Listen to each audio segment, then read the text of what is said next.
Hey guys, today is Monday, October 9th, 2017. It's time for Bipolar Opposites. My name is Timothy Andrew Antonio Cubbin, and I am the host of this little program. Now, I always go with what my fans want to see on the show. Now, I have a friend, she requested me to talk about a specific video game, which I thought, okay, go with it.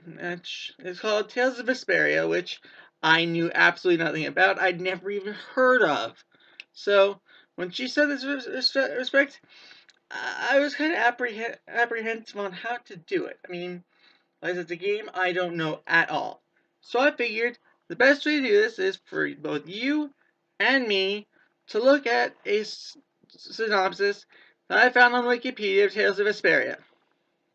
Okay, I'm going to read this to the best of my abilities, and the review starts now.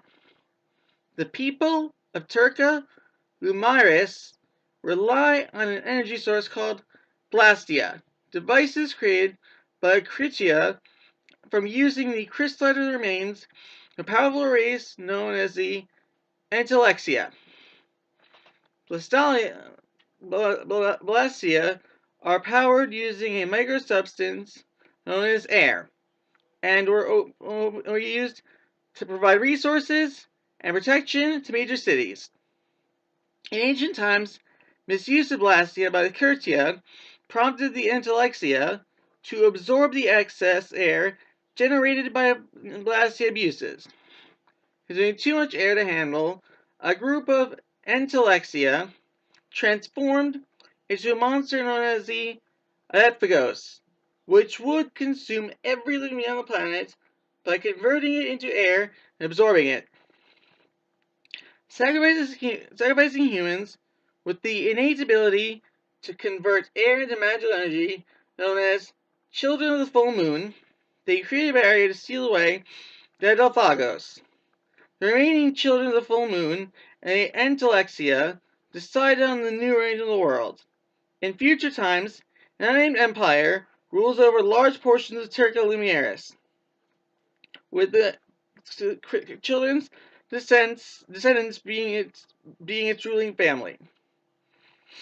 10 years prior to the events of Vesperia, a new form of Blastia was developed that could seriously damage Turca Lumiaris' ecosystem and potentially release the Aephagos. The Entellexia attempted to warn humanity in vain, and when they attempted to destroy the new Blastia, they were defeated in a war. One of the veterans of the Great War, Duke is utterly disillusioned with humanity, and his Entellexia companion, Lucifer, is seen as potential threat and killed. In the present, former Imperial Knight Lori Lowell goes on a mission to retrieve his neighbor's Blastia core from Nobleland when the reservoir fails. While on his mission, he encounters a noblewoman called Estelle, who flees with her from the capital in pursuit of the Blastia thief. On their journey, they also meet Carol, a training hunter separated from his guild, a Blastia researcher named Rita, Raven, a great warrior veteran, Judith, a Curtia, who seeks to destroy the Blastia, harnessing the air balance, an exclusive PS3 version only, seemingly the descendant of a legendary pirate Alfred named Patty Fleur. Together, the group recover the stolen core from a corrupt guild leader and return to Yuri's friend and former fellow knight, Flynn. Yuri and Carol then decide to form an independent guild called Brave Vesperia. Shortly after this, Estelle is attacked by an Entellexia called Pharaoh, who accuses her of poisoning the planet. After investigating and meeting with a second time with Pharaoh, Brave Vesperia learn that Estelle is a child of the full moon, capable of converting air into magic without the aid of a Blastia cord. And our actions are causing an air cream, the sources of air, to overproduce air with deadly results. Alongside these events, Yuri sees that the Imperial authorities are powerless to act against powerful figures involved in the Blastia abuse. he takes matters in his own hands and murders 2 officials connected to the abuses. These acts put a strain on his friendship with Finn. After this, Estelle is kidnapped by Raven, revealed to be an agent of Commandant Alexei, leader of the Knights, and the mastermind behind the Blastia thefts. Alexei intends to use Estelle's power and the replica of a magical sword to activate the ancient weapon called the Enduring Shrine of Zod and remake the world, erasing the harmful Blastia. After Raven decides to remain with brave Vesperia, after helping Estelle to escape with them, the group travels to Zod to stop Alexei. They fail, and as Zod is activated, it is revealed to be a battery generator, which kept the Adepagos sealed off from the world. As the Adepagos is released, Alexei is killed as Zod collapses, and Yuri is separated from the group after one of Blitzboard's attempts to kill him without Flynn's knowledge. Rescued by Duke, Yuri decides to stop the Adepagos.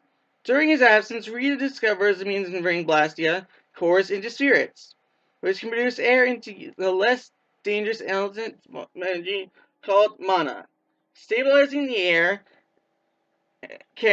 and attempting cells and keeping cells' powers in check, and turn the mana into power a weapon capable of destroying the Adepagos.